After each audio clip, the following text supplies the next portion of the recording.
Ayan, gagawa ako ng ginger juice. Ito ang mga ingredients ko. Ayan. Ayan. I-blend ko siya. Pinakita ko lang po yung mga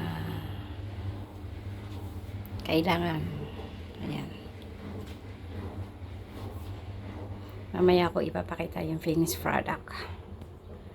Ito i-blend, ano ito.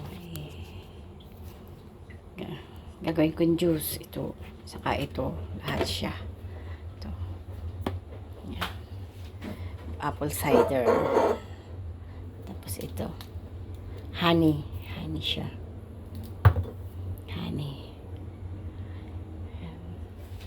Preparation siya para gumawa ng ginger juice. Ayan. Thank you for watching, guys. Please support my videos for today.